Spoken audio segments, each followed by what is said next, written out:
In today's video, we're going to be covering the final part of the Canterville Ghost.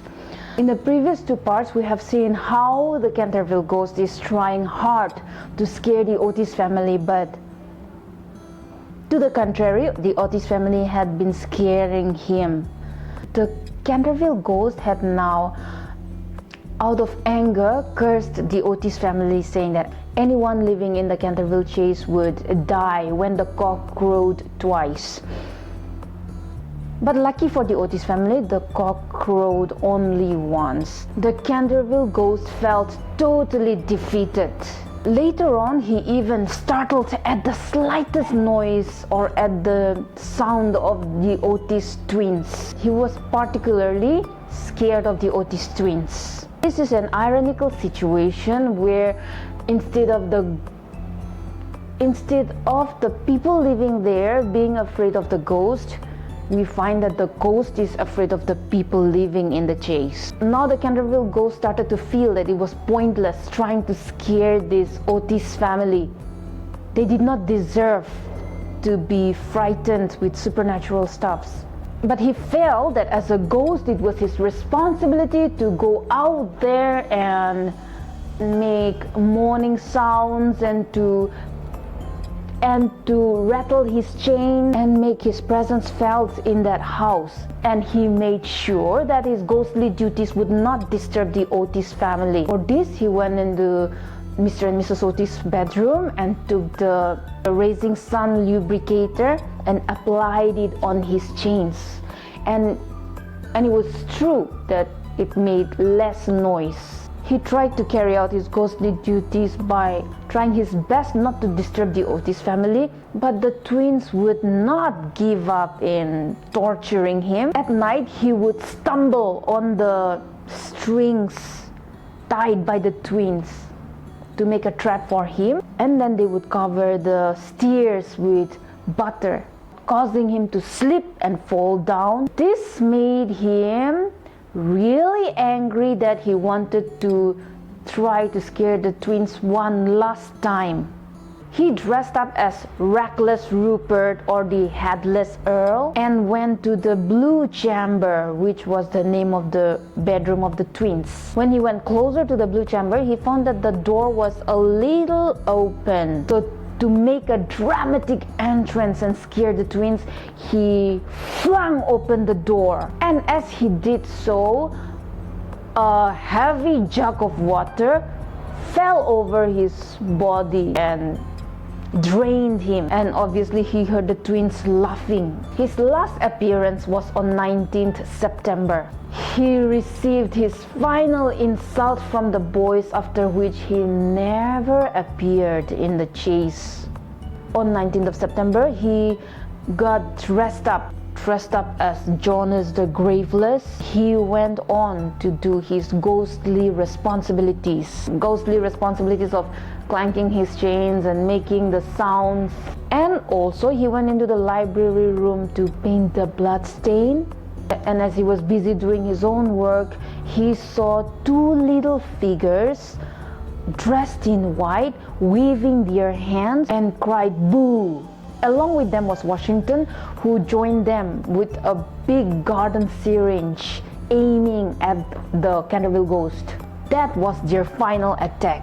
After that incident, the Canterville Ghost was never seen again roaming around the chase.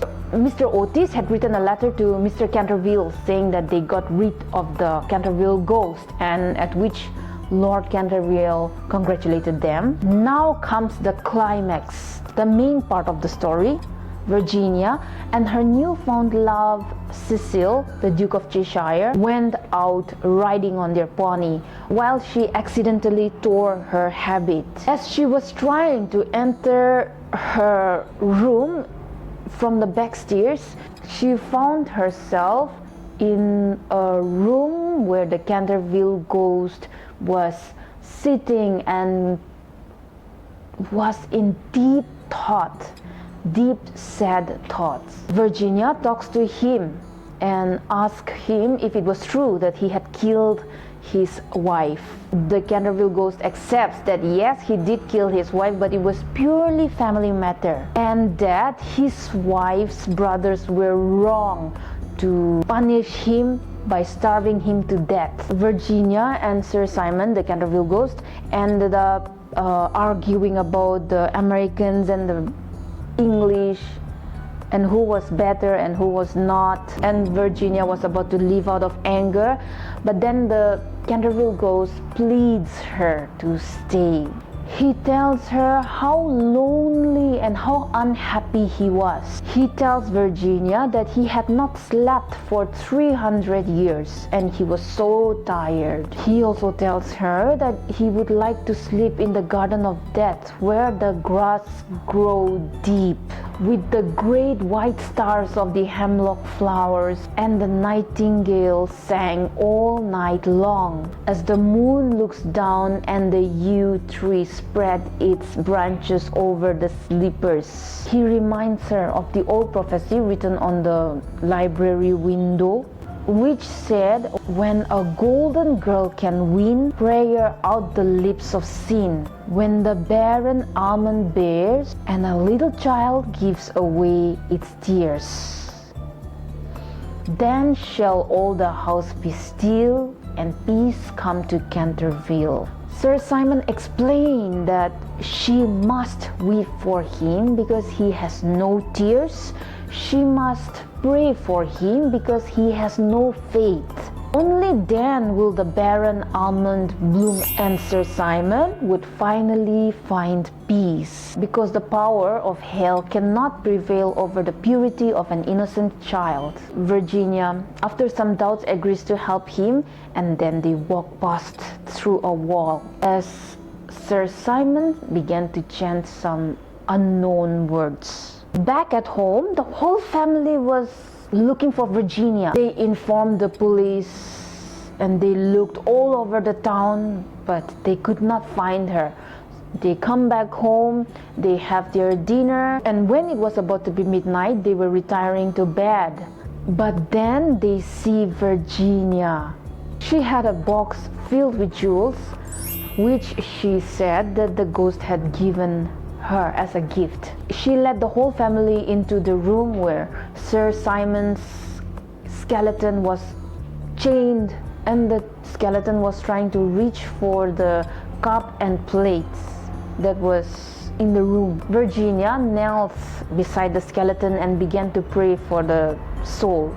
The barren almond tree began to bloom, and Virginia realized that Sir Simon was finally at peace. The funeral of Sir Simon took place after 4 days. There were 8 horses pulling the lead coffin. Lord Canterville was the main mourner along with Virginia. They sat on the first carriage, and the funeral service was presided by Reverend Augustus Dampier. Virginia placed a large cross made out of pink and white almond blossoms. The moon came up and the nightingale began to sing, and Virginia remembered how the Canterville Ghost had described the Garden of Death. For being not scared of the ghost, we feel that this Otis family are not emotionally attached to people. But in the concluding part, we find that Mr. Otis is a person who is very good at heart, because when Virginia goes missing, he desperately looks for Virginia everywhere. The whole family is worried when they realize that Virginia was lost.